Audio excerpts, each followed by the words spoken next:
Assalamualaikum warahmatullahi wabarakatuh. Selamat sore. Senang sekali bisa berjumpa kembali dalam podcast Apa Kabar Makassar bersama saya Miftahul Rizka yang selalu menghadirkan berita-berita terupdate seputaran wilayah Kota Makassar. Dan kali ini berita terupdate itu datang dari sebuah organisasi Gerakan Himpunan Mahasiswa Islam khususnya cabang Makassar yang baru saja hari ini tanggal 10 Juni 2024 menggelar aksi demonstrasi di depan gedung DPRD Provinsi Sulawesi Selatan dengan beberapa tuntutan yang dilayangkan oleh teman-teman aktivis. Mungkin Sobat Kabar Makassar penasaran apa-apa saja tuntutannya. Dan pada kesempatan kali ini saya sudah bersama dengan formatur Ketua Umum terpilih HMI Cabang Makassar periode 2024-2025. Langsung saja kita sapa, ini dia Ayunda Sarah Agus Salim. Selamat sore Ayunda. Sore. Bagaimana situasi dan kondisi teman-teman aktivis saat ini di lapangan? Ya, jadi kebetulan sore hari ini alhamdulillah kami khususnya dari HMI Cabang Makassar telah melaksanakan aksi. Kebetulan saya datang ke sini ini masih bau-bau perjuangan istilahnya anak-anak. Luar biasa. Ya, kami dari Urip Sumiharjo telah menduduki kantor DPRD Provinsi Sulawesi Selatan untuk menyuarakan suara-suara rakyat tersebut. Oke, terlepas dari situasi dan kondisi di lapangan teman-teman aktivis, mungkin kita bisa saja mendiskusikan terkait beberapa tuntutan yang dilayangkan oleh teman-teman aktivis pada hari ini. Yang pertama mungkin tentang menolak rencana Tapera yang tidak pro terhadap rakyat, yang mana kita ketahui Tapera itu termuat dalam peraturan pemerintah nomor 21 tahun 2024 yang mungkin baru beberapa bulan yang lalu disahkan, kalau tidak salah tanggal 20 Mei ya. Nah, itu bagaimana tanggapannya Yunda? Iya, jadi sebelumnya teman-teman kami tidak hanya menyuarakan masalah Tapera. Kemudian kami turun aksi ini melalui konsolidasi yang dilakukan teman-teman HMI Cabang Makassar 2 hari sebelum kami turun aksi, yang mana kita mengangkat grand isu yaitu krisis demokrasi NKRI menuju neo Orde Baru. Kenapa kemudian kita mengangkat Neo Orde Baru ini? Kita melihat bahwa Neo ini artinya kan berasal dari kata new, yang artinya ini pembaharuan Orde Baru.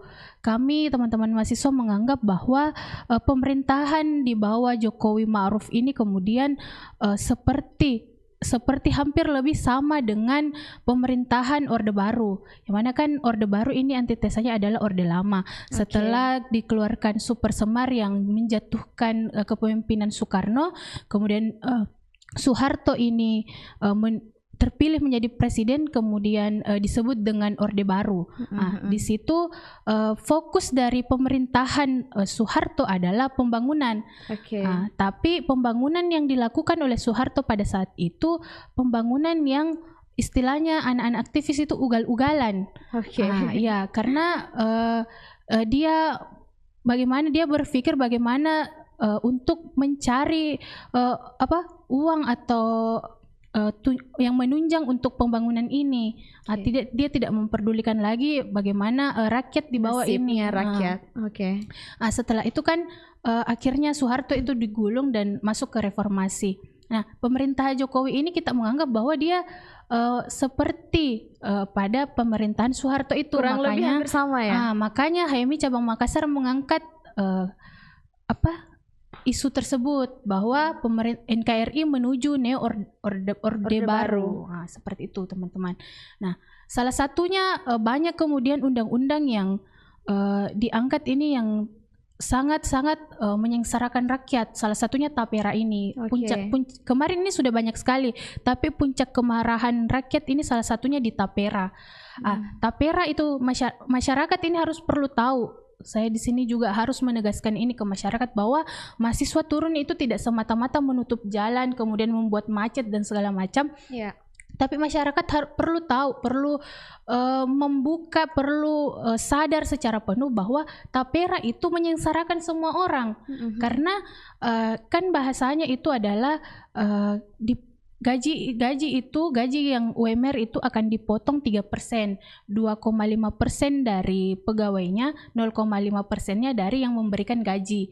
Tapi ada bahasa lain di undang-undang tersebut bahwa bisa saja ini tapera dikenakan ke semua masyarakat yang mempunyai penghasilan. Iya, betul. Seperti itu. Jadi bukan hanya tenaga sipil dan BUMD dan swasta, tapi bisa saja masyarakat di kemudian hari akan dikenakan tapera ini. Makanya saya mengajak untuk masyarakat lebih luas lagi, kita bersama-sama melakukan perjuangan menentang undang-undang mengenai tapera ini, peraturan mengenai tapera ini.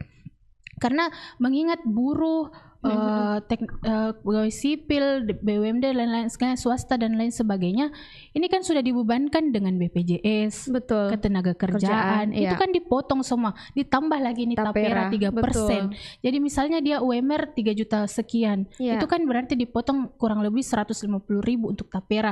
Dengan mengiming-imingi masyarakat itu adalah kepentingan untuk masyarakat ini bisa mempunyai rumah. Betul. Di mana logikanya, teman-teman? 150.000 dalam 1 bulan, di mana kita akan dapat rumah? Itu kan tidak masuk akal. Iya, betul. Peraturan itu tidak masuk akal. 150.000 cuma 10 bulan saja kita kerja itu keringat keluar itu diperah habis-habisan. Cuma 1.500.000. Rumah yang mana yang dimaksud itu? Belum lagi banyaknya ketenagakerjaan saat ini. Dipotong lagi BPJS kesehatan, BPJS ketenagakerjaan. Jadi ini pemerintah Jokowi Maruf ini saat ini betul-betul memeras keringat masyarakat seperti itu. Jadi saya juga berharap bahwa masyarakat ini tersentuh hatinya, bukan hanya teman-teman mahasiswa ini bukan hanya turun ke jalan asal-asalan, tapi ini betul-betul untuk memperjuangkan hak-hak rakyat. Baik, Sobat Kawar Makassar, aksi yang dilakukan oleh teman-teman organisasi Himpunan Mahasiswa Islam, khususnya cabang Makassar, ini bukan hanya untuk kepentingan suatu kelompok, tapi untuk kepentingan seluruh rakyat Indonesia. Kita beranjak pada tuntutan yang berikutnya mengenai mendesak Presiden Jokowi untuk mencopot Menteri Pendidikan Nadiem Makarim, kemudian menghentikan segala praktik komersialisasi pendidikan dan meminta kepada DPR RI untuk merekonstruksi sistem pendidikan.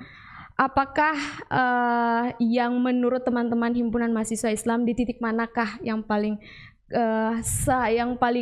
betul-betul ini adalah urgen sekali dari sistem pendidikan sehingga mengharuskan Nadiem Makarim untuk dicopot? Iya, jadi Nadiem Makarim ini telah mengeluarkan statement bahwa UKT ini akan dinaikkan. Dia klarifikasi lagi, dia bilang tidak untuk angkatan ini tapi angkatan tahun depan. Jokowi yang mengklarifikasi, Jokowi yang mengklarifikasi bahwa tidak untuk angkatan ini tapi untuk angkatan selanjutnya. Tapi kan ini sama saja, teman-teman. Ini kan berarti Nadiem Makarim ini menciderai amanat undang-undang untuk pendidikan untuk seluruh masyarakat Indonesia. Yang mana kan pendidikan hari ini betul-betul kalau di HMI kan kita biasalah mendengar sistem pendidikan dan kondisi perguruan tinggi hari ini. Itu kan doktrinisasi di HMI itu kuat betul masalah itu. Dan memang ada masalah di dalam sistem pendidikan di Indonesia. Hari ini sistem pendidikan Indonesia tidak lagi untuk mencerdaskan masyarakat Indonesia, kehidupan bangsa. Tetapi dia lebih bagaimana meraup untung sebanyak-banyaknya melalui pendidikan.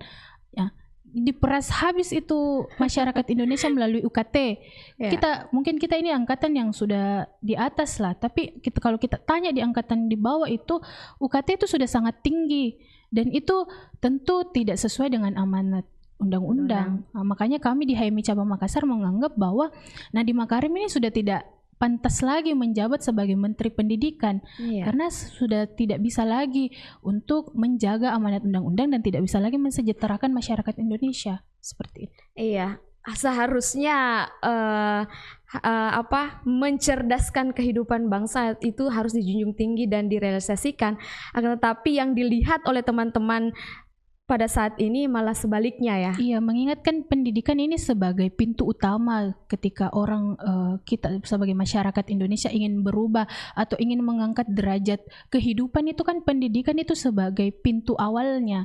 Makanya kalau kita sengsarakan masyarakat Indonesia di pintu awalnya, bagaimana dia akan memasuki pintu-pintu lainnya? Baik. Seperti itu. Iya, betul sekali. Itu terkait tuntutan yang kedua. Mungkin kita lanjut lagi berbicara dan membahas tentang tuntutan ke yang selanjutnya. Batalkan RUU penyiaran yang memberangus kebebasan pers. Nah, ini kan sudah kita dengar beberapa Kali. beberapa bulan yang lalu terkait persoalan pembungkaman pers. Nah, ini juga merupakan salah satu tuntutan dari teman-teman aktivis. Bagaimana tanggapannya? Iya, pers ini kan sebagai gambaran bagaimana Indonesia itu adalah negara demokrasi. Betul. Seperti itu. Makanya ketika ada RUU penyiaran yang memberengus hak-hak pers itu berarti di sini pemerintah Jokowi Ma'ruf ini terang-terangan kepada masyarakat Indonesia bahwa negara ini tidak demokrasi lagi karena pers pun dibungkam. Makanya karena pers ini adalah gambaran demokrasi Indonesia, kita sudah bisa menilai bersama-sama bahwa demokrasi ini hari ini betul-betul bobrok. Betul. Karena kebebasan pers yang mana RUU penyiaran salah satunya itu adalah melarang investigasi. Iya. Artinya pers ini mau dibungkam, demokrasi hari ini mau dibungkam, dan itu adalah bentuk, menurut saya adalah kesalahan yang sangat fatal yang dilakukan oleh pemerintah. Yang mana pers ini sekali lagi saya gaungkan adalah gambaran besar demokrasi Indonesia hari ini. Jadi ketika itu dibungkam berarti demokrasi di Indonesia pun ini dibungkam. Ya, dan pada dasarnya mau dari mana lagi masyarakat mendapatkan informasi terupdate tentang negara ini, gitu kan? Kalau pers saja dibungkam. Nah, itu mungkin secara singkat terkait tuntutan yang ketiga. Tuntutan yang keempat, hentikan segala bentuk kriminalisasi aktivis yang mengancam kebebasan berpendapat. Nah, ini sempat hadir juga di podcast kami di beberapa demisioner yang lalu, seorang demisioner juga dari HMI yang membahas terkait ini nih,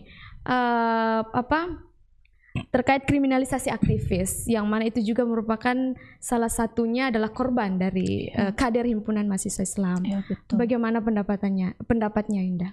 Iya betul, bahwa aksi-aksi di HMI itu kan, khususnya di HMI Cabang Makassar ya, aksi-aksi yang dilakukan di HMI itu pasti aksi-aksi yang terkonsolidasi. Artinya bahwa kami memang bersepakat bahwa ada yang tidak beres dari kepemimpinan atau pemerintahan hari ini. Makanya kami menindaki tegas aksi-aksi representatif, aksi-aksi yang dilakukan oleh kepolisian itu, yang melakukan tindakan kriminalisasi terhadap aktivis. Karena kan oke lah, hari ini kita mempunyai media di mana-mana, cuma kita harus mengakui bersama bahwa aktivis itu hadir untuk menyuarakan suara-suara masyarakat tersebut. Betul. Jadi apalagi kita mengingat Kakanda Akbar Idris kemarin kan dia menyuarakan apa yang terjadi di daerahnya. Itu kan bukan hal yang salah sebenarnya, tetapi kenapa kemudian pemerintah sampai sebegitunya untuk membungkam suara-suara aktivis seperti itu. Jadi kami juga menolak keras aksi-aksi apalagi kalau di lapangan kepolisian itu suka atau melakukan tindakan yang kasar kepada mahasiswa, itu kami menolak keras hal seperti itu, karena kami hadir tidak semata-mata untuk turun ke lapangan untuk membuat keributan, tapi itu aksi yang terkonsolidasi dan untuk menyuarakan hak-hak masyarakat. Nah, kalau dilihat kondisi teman-teman aktivis tadi sampai detik ini, apakah ada terjadi kekerasan atau penindasan dari pihak aparat atau terpantau aman? Alhamdulillah terpantau aman, karena saya pun juga selalu menyampaikan ke Jenlab, ke teman-teman yang lainnya bahwa aksi kita harus fokus pada outputnya. Iya betul. Makanya sebenarnya harus juga dipahami ke masyarakat bahwa yang membuat demonstran itu ribut atau chaos adalah karena aksinya tidak didengar. Untuk memancing aksi itu didengar, jalan terakhirnya adalah chaos. Betul. Ya, jalan terakhir itu chaos. Tapi alhamdulillah tadi DPRD provinsi juga sigap untuk menerima kami dalam audiensi, dan kami sempat menyampaikan langsung tuntutan-tuntutan kami, dan kami juga menegaskan untuk tuntutan ini ditindaklanjuti, tidak hanya diterima dan didengar saja, tapi perlu ditindaklanjuti. Dan DPRD provinsi tadi sudah berjanji kepada kami akan menindaklanjuti dan meneruskan itu langsung ke DPR RI. Nah, hal ini tentunya akan tetap dikawal oleh HMI Cabang Makassar. Harus tuntutan-tuntutan rakyat ini harus betul-betul disampaikan ke Senayan, ke pusat. Oke, baik. Terlepas dari tuntutan yang tadi terkait kriminalisasi aktivis, kita beranjak pada tuntutan berikutnya, batalkan PKPU kepala daerah yang tidak demokratis. Nah, mungkin ini agak sedikit menggelitik ya untuk kita semua. Betul. Bagaimana, Ayunda? Iya, ini entahlah, ini pemerintah sekarang dalam pikirannya apa begitu, karena betul-betul kepentingan ini sudah berbicara kepentingan pribadi yang betul-betul secara terang-terangan dibawa ke pemerintahan. Betul. Maksudnya dia sudah tidak lagi bermain secara sembunyi-sembunyi, dia betul-betul secara terang-terangan mementingkan kepentingan kelompok sekitarnya sampai mengubah undang-undang seperti itu. Dan ini tentu saja harus menjadi awareness kepada kita semua, seluruh masyarakat, bahwa kalau kita tidak sigap menyikapi perilaku pemerintah, ini tentu saja akan membawa Indonesia ini ke betul-betul akan kembali ke zaman Orde Baru itu. Iya. Seharusnya kita sudah menuju ke negara yang maju, malah kalau dilihat dari semakin kesini peraturan perundang-undangan itu dibuat seakan-akan mementingkan atau menguntungkan untuk salah satu kelompok saja. Kelompok tertentu. Nah, itu saja, ini pasti juga akan berdampak besar ke masyarakat yang bawah, karena ya kita akan seperti itu saja. Maksudnya adalah yang diuntungkan ini hanya kelompoknya mereka saja. Berarti kita berbicara pekerjaan, kita berbicara komunikasi, kesempatan dan privilege itu hanya ada untuk orang-orang yang yang berkepentingan tersebut. Tidak ada lagi privilege untuk kita warga sipil biasa. Oke, baik. Mungkin saya bacakan tuntutan yang selanjutnya ya, Ayunda. Mendesak Presiden Joko Widodo dan DPR RI untuk mencopot Kapolri Listio Sigit Prabowo karena tidak mampu mengontrol kepolisian, dalam hal ini anggota kepolisian yang melakukan tindakan represif kepada demonstran. Ini mungkin tuntutannya agak mirip ya dengan kriminalisasi aktivis. Ya betul. Ini dilakukan oleh Kapolri, makanya kami mengecam untuk mencabut Kapolri, karena kami merasa Kapolri ini tidak becus untuk mengarahkan bawahannya. Kenapa? Kemudian pasti kami meyakini bahwa pendiskriminasian aktivis di bawah ini pasti juga atas sepengetahuan Kapolri atau atas komando, karena kan mereka kan biasanya satu komando dalam struktural itu. Makanya kami sangat menyayangkan tindakan-tindakan seperti itu. Makanya kami berpikir untuk diputus ini di pangkasnya, yaitu di Kapolrinya yang harus kita cabut. Langsung ya pada kepalanya langsung diputuskan. Betul.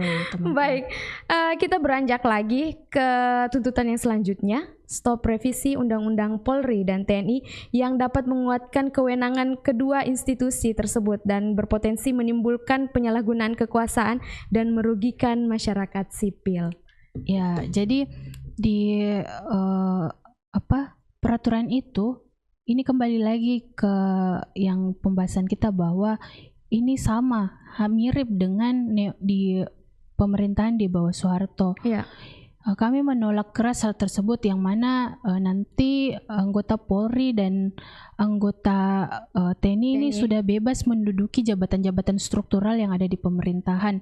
Karena kalau seperti itu artinya TNI dan Polri ini tidak lagi mengayomi masyarakat, karena pasti dia akan fokus kepada politik-politik yang ada di Indonesia. Iya, padahal kan kalau kita tahu tugas utamanya mereka itu seperti apa sebenarnya, kenapa harus mengayomi masyarakat, itu betul. adalah tugas utamanya.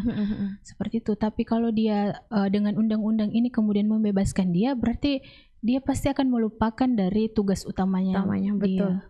Nah, seperti itu. Maka kami menolak tegas dengan adanya peraturan mengenai dui fungsi ABRI ini. Iya, betul sekali. Mungkin dengan tuntutan yang terakhir terkait persoalan mendesak Presiden Joko Widodo dan DPR RI menyelesaikan masalah lingkungan dan krisis iklim. Ya, ini kan krisis iklim ini seharusnya sudah menjadi isu global ya. Karena kita paham betul bahwa iklim ini sudah sangat sudah sangat terganggu lah dengan pembangunan yang dilakukan yang tidak pro lagi dan tidak mementingkan lagi keadaan lingkungan. Misalnya kita lihat di pertambangan itu kan tidak melalui lagi analisis lingkungan. Itu para pengusaha dan pemerintah itu memberikan izin tidak lagi mementingkan analisis lingkungannya, tetapi mementingkan bagaimana meraup untung sebanyak-banyaknya. Betul. Nah, inilah yang kemudian membuat krisis iklim ini terjadi. Nah, kami di HMI Cabang Makassar menuntut untuk pemerintah harus menyelesaikan masalah tersebut dengan cepat. Pemerintah harus hadir memberikan solusi tentang krisis iklim yang ada. Karena kalau kita seperti di Makassar khususnya di Makassar itu kita lihat secara domestik dekat saja ini, di Makassar itu sampai sekarang tidak ada solusi untuk permasalahan TPA di Antang misalnya. Iya, betul. Itu kan sampai sekarang berlarut-larut. Saya ingat penelitian saya skripsi S1 itu masalah lingkungan. Khususnya pengelolaan sampah di Kota Makassar. Antang itu sampai sekarang masih tidak bisa diselesaikan oleh pemerintah Kota Makassar. Padahal sampah yang bertumpuk itu kemudian menghasilkan lendir yang masuk ke dalam tanah kemudian mencemari air. Itulah yang kemudian dikonsumsi, air itu dikonsumsi, dipakai mandi dan lain sebagainya.